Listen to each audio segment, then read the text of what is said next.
Hello everyone. Today I will tell you a story. The story is titled, Quirky and the Quiet Habit of Being Close Without Disturbing. Please like and subscribe to my channel if you appreciate me.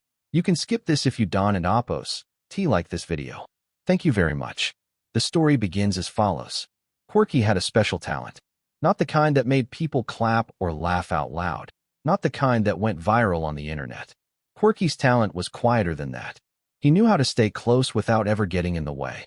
Every morning, when the house slowly woke up, Quirky would already be there. Not jumping onto the bed, not barking to announce the day. He simply lay on the floor beside it, his body curled like a soft comma at the edge of the room. When you opened your eyes, he was the first calm thing you saw. A steady breath, a wagging tail that moved just enough to say, "I'm here." When you walked to the kitchen, Quirky followed, but never too close. He didn't weave between your legs or rush ahead. He chose a respectful distance, like a shadow that understood personal space. If you stopped, he stopped. If you turned, he turned.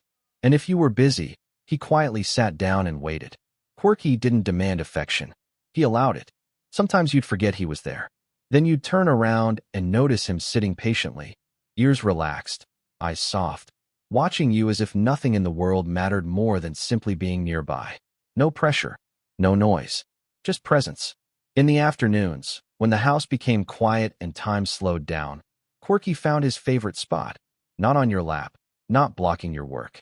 He lay beside your chair, his back touching one leg of it, grounding himself there like a reminder that you were not alone. He didn't ask for pats, but if your hand dropped naturally, he welcomed it like a gift, not a right. Quirky understood something many humans struggle to learn. Closeness does not require interruption. Quirky hadn't always been this way. As a puppy, he was clumsy with affection. He followed too closely, stepped on toes, bumped into furniture, barked when he wanted attention. His love was loud because he didn't yet know how to express it gently. But life taught him. He learned by watching you, how you moved when you were tired, how your shoulders sank when the day was heavy, how your silence sometimes meant more than words. Quirky noticed patterns long before you realized you had them. When you came home stressed, Quirky didn't jump. He sat. When you spoke softly, he lowered his energy. When you needed space, he gave it, but never distance. There were evenings when you sat on the floor, exhausted, and Quirky came close without touching. He sat beside you, backs aligned but not leaning.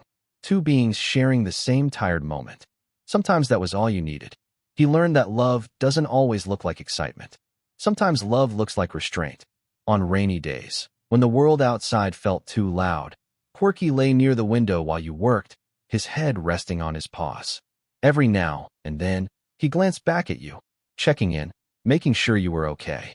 Not interrupting, just confirming connection. Friends who visited often commented on him. He's so calm. He's polite. He doesn't bother anyone.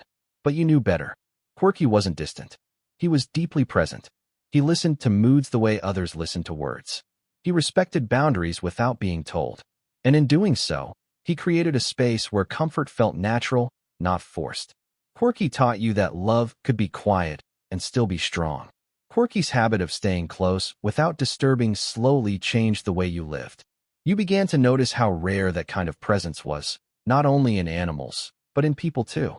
So often, humans confuse love with control, attention with noise, care with constant interruption. Quirky showed another way. From him, you learned that being there doesn't mean filling every silence. Sometimes the greatest comfort comes from simply sharing space, breathing the same air, respecting each other's rhythm. In today's fast and demanding world, this lesson matters more than ever. We rush to respond, to fix, to speak, when often, what others truly need is understanding without pressure. Quirky reminds us to slow down, to observe before reacting, to respect boundaries while keeping our hearts open. This applies not only to how we treat animals, but also how we treat ourselves and the people around us. Animals like Quirky don't judge our productivity, our failures, or our moods. They teach us empathy through action, not words. By learning from them, we can build kinder relationships, deeper trust, and a gentler way of living together on this shared planet.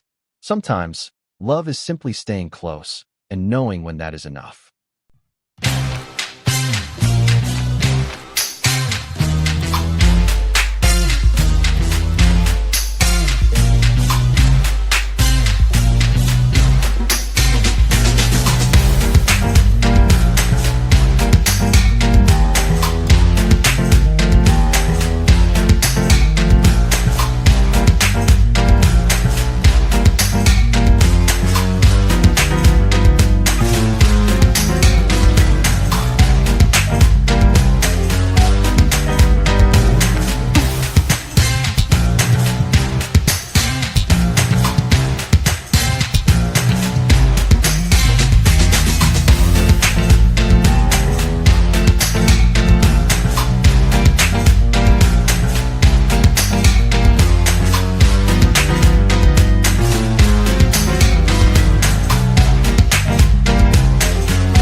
you.